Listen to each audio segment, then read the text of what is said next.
ये रहा भाई और बहनों सभी देशवासियों लीलोंग कैथेल का अंदाजा गायम चिल्ली गाय धमकाने सेक्शन पर मथौता है लीलोंग नदी अना एक चंगम जिधर समाय ले रहे बगी को मना योनबा अमा योनबा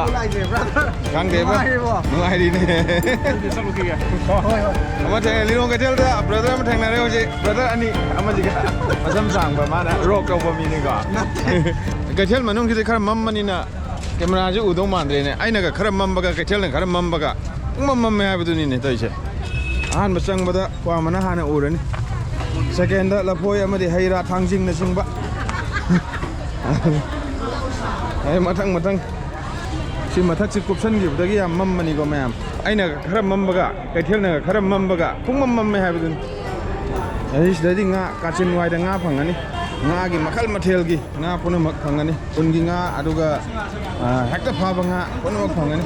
nga molam tar nga je ujita lak gi sarang na ri ni man nade oji ki amaga khara da abudo piyo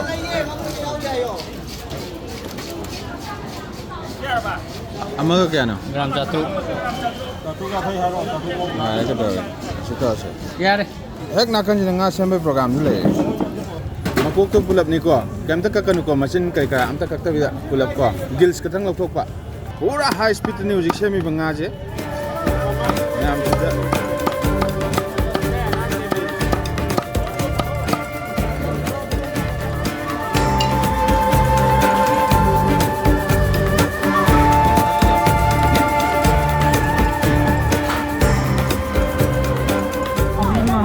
matang soida ngasi nga laiba program lore makok na maru ni makok pungkak da kapsal handra bane aduga marin ani amaga hafale aduna nungda waram gi matam da lilong da mission mana mara moraga gari se amada gi mthorpa yeta gi thorpa oida gi thorpa mang gi thorpa tung gi thorpa mara maduna yam thina chinba mong ne aduna gari thoba haitra ga di soida thobu yab jante adu yamna haina singna thoba amade mathok tari lilong kai thel da lilong kai thel sora kai thel na chingba sumba kai thel sida yamna gari chinba thengnabi gane aduna gari khama da zum mayai da dum khama adum thengnabi gane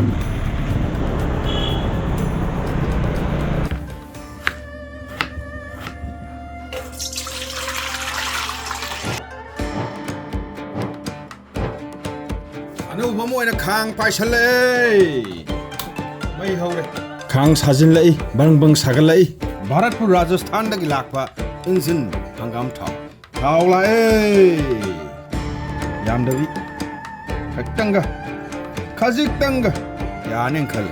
Ima Poki Swap Hapsada Miti Karalai How we be lie Miti has a carino I can't the Masim Tangi ticket from Matotari Miti Tadas Kabai Yanin Kalika Tilo like Tilo Lake I hold it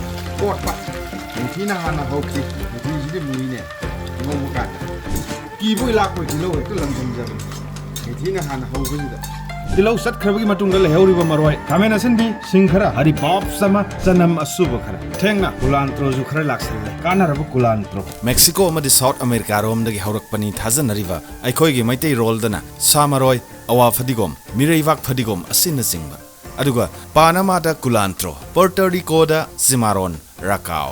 France da Chardon Bani aduga atopa maming Mexican coriander samat bandhania long coriander Burmese coriander sawtooth coriander aduga Vietnam dana engogai haina khangnai awa fadigombo mamangai dagi hauna awa fadigom haksangi ana layang singda aduki matik kanaba pe haksang da maina pokpa chakpa nakong chikpa laihau hypertension khonghamba nungaitaba sarai hoba atmanaba chakhau nungaitaba khongham linna chikpa amasung malaria na chingba nabagi layengda sizinarami amasung sizinai haibaga report ama oina science direct database da yawba phytotherapy kova journal amada poll c4 amadi tika singna iba Iringium putidum L a review kova 2011 da phongkiba article amada mayak sengna palle lakliba wafamdi asuk kanaraba pambi masa se aikoina nungtigi insang thongbada haplaga pambi asigi kanava sing asi hakchang da phanghalle sa thongba hawai thongba amasung Manipur gi kangsoi samthong na chingbada mireibak fadigom awa fadigom samaroi asi haptrabadi mahaw ama iwat wat pagum tawribani kanaraba pambi asidagi kanaba kayamarum lawminabi yai Character chahi nauriba inaw nupa silngamba nauremna awa fadigom pakna sanna tha aduna kaithelda awa fadigom gi maru amasung awa fadigom gi mapambi phanghanba ngambagi wari livirame mahakna puthokliba awa fadigom gi maru Manipur miyamda ahongba mamalda phanghanba ngamle maru hunlaba matung tha ahonggi manungda mana amadi mapambi kaithelda yonba ngami haiduna wari livirame mahakna honajabana mahakna puthokliba awa fadigom gi maru video yengbiriba miyamna awa fadigom samaroi mireibak fadigom Culantro gi mahai maru natragana mapambi pambirabade screen da thohaliba mobile number email address amasung mahaki awa fadigom Manipur koba Facebook page asida contact tawbiraga ahongba mamalda Manipur miyamda phanghalliba asigi khudong sabsu lobiba yagani nongmagi insang thongbada maroi oina hapada hakchangda kanaba maroi asigi kanaba sulauba yonba suyaba pambi macha amani fare sanam kharasi paikhat sare thadhaz abai lae otha mairi hina pikman khidna burner ama hongjaba tare thang ba mithi tilo sanam Culantro khara hapsa kharabai matungda kamena sinbi khara thadhazaba Singsu yam da vida khara thadhazaba abai lae Sanaga dama changi maru marang khara thadhazaba khajitanga thadhazaba khabai laksalai otpa Chanaga dama changi machu yangang khara thadhazaba yangang machu khitanga thadhazaba khabai laksalai otpa hing khajitang thadhazaba 62 ppm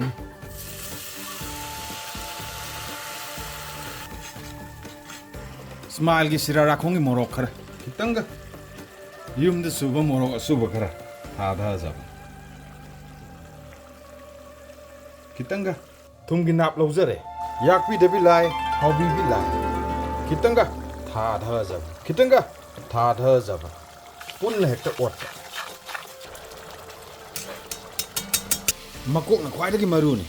makok pu pharabadi loina mak haure phare habadi makok lae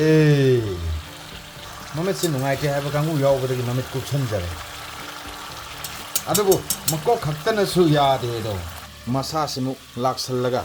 oro hekta haidhajaba amatang na phawe khuna ta paijaba thadhajaba khabai lae otpa khungna namnaba otpa Kupter lae kupa munba ngaiba saba ngaiba kitang ngoksan ba ngaiba khabai laksalle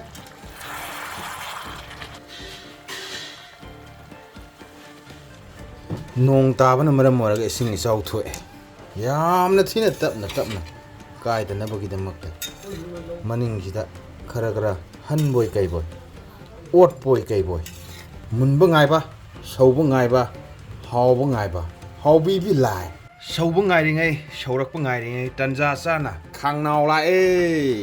mai sukhatpa thau lae khangnau gi thau yane khale nakan somdana tapna pidrik kapak pematam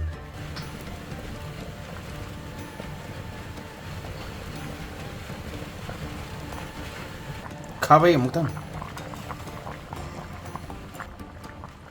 Khangnau gi thau su sajin lae nga thongbada hapaudraba tejpata thadhajare tilau khara thadhajare chanam amadi moro atepi thadhajare u khabai lae ota sing su thadhajare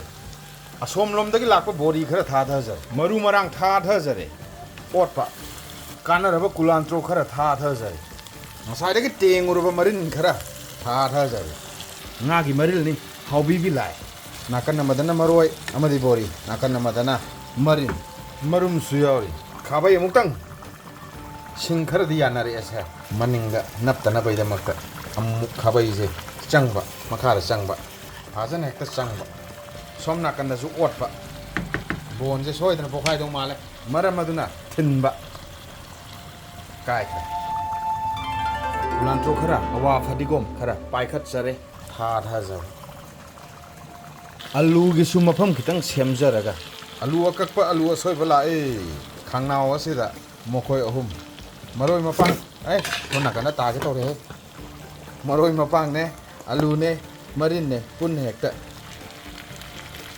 khabai la loiram da gi khabai ne maning nap hora aban section ma mathau tai maning na napsal abdi section ma mathau tai ka dana bogi damakta marum ji ne khara kari marum ji kon hapam do pon nakan na marum dana mulak pogi tanja yaurabani hapsa khiba makok na longa ga lei amtang option jare sigi changda sigi makok si longa ga lei amtang option labada sigi changda toiraga haka ka tori tawraga di lei loiram dagi sing simadi thakpa ya sale sing thaksan lei thai kan da aroi bagi culantro si thaksan jabo yara abani sa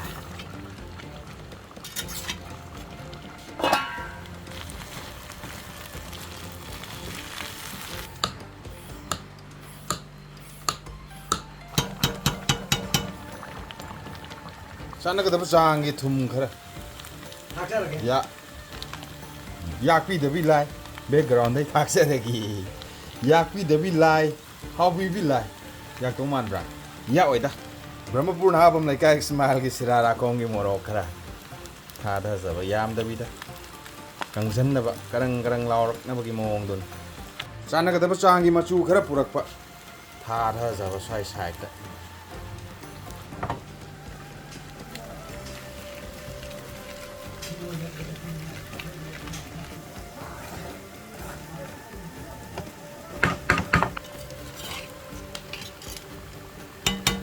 khabai dana pa aba matam da de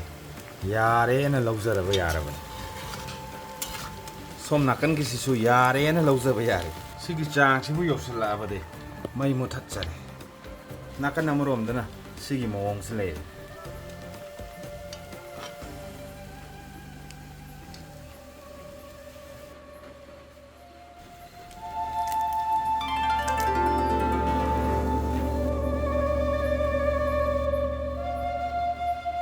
thang thore thang tham kabaya kopi